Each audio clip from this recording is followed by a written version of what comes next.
Dad, जब मैंने आपको मना किया था कि आप माँ पारा से नहीं मिलने जाएंगे तो फिर आप क्यों गए? बेटा, मैंने उसे बेटी बनाकर पाला था। मैं समझा कि मैं उससे बात करूंगा तो वो मेरी बात का मान रख लेगी।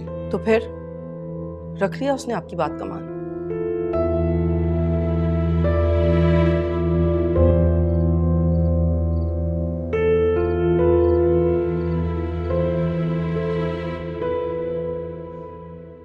सबको पता था इस घर में, हाजरा तक को इल्म था, बस एक मैं ही लाइल्म थी। भाभी को मालूम था? शैला, खुद को संभालो। खुद को तकलीफ क्यों दे रही हो?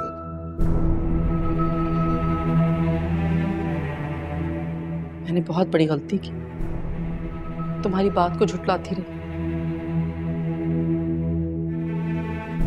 तुम बार बार कह रहे थे रायद, और मैं झुठलाती रही। कितना गलत किया मैंने। मुझे मान लेनी चाहिए थी तुम्हारी बात। शैला, तुम ठीक कह रही हो। हमने रायत की बात को कभी अहमियत ही नहीं दी। आपने तो फिर भी इसकी बात पे यकीन कर लिया। आप तस्दीक करने गए तो सही, लेकिन मैं... देखो, रायत बचपन से ही चिढ़ता था उससे। हम इसे मना करते थे कि अच्छा सलूक करो, उसे बार बार नौकर मत कहो।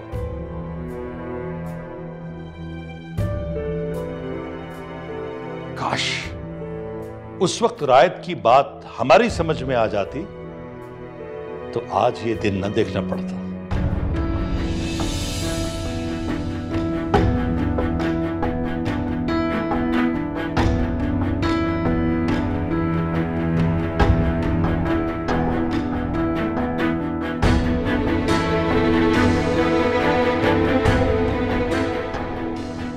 फजल साहब, कभी कभी मुझे बहुत दुख होता था। मुझे लगता था कि उसने जो कुछ किया वो हमारे ढील देने की वजह से किया।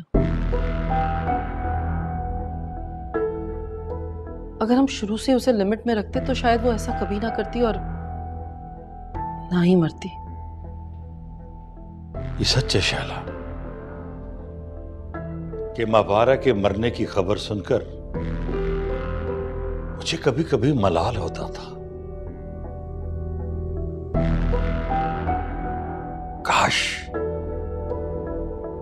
उसकी लाश हमें मिल जाती तो मैं इज्जत से उसकी तदफीन तो कर सकता।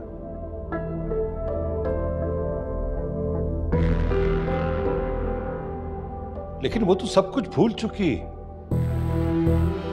वो प्यार, मोहब्बत, वो इज्जत,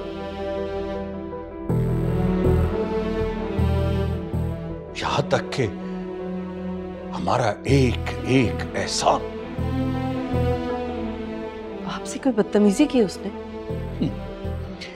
उसने क्या बदतमीजी करनी है? जो तमाशा उसने इस घर में लगाया था उसी पे अकड़ रही थी वो। आपको वहां जाने की जरूरत ही नहीं थी। कम से कम इज्जत और भरम ही कायम रहता। इज्जत और भरम तो कायम रहता, लेकिन मापारा का नाम सुनकर मुझसे रहा नहीं गया। क्या मतलब? आदमी जिस इमारत की बुनियाद खुद रखे उस इमारत को तामीर करे, फिर उसे मस्मार करते हुए तकलीफ तो होती है। आप क्यों कह रहे हैं ऐसा? मैं इसलिए गया था उसके पास। मैंने सोचा कि मैं उससे बात करूंगा, वो मेरी बात सुनेगी, उसे कुछ लिहाज होगा। लेकिन उसने मेरी बात नहीं समझी,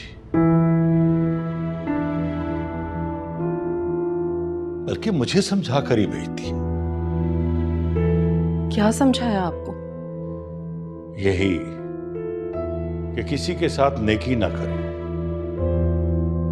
और अगर नेकी करो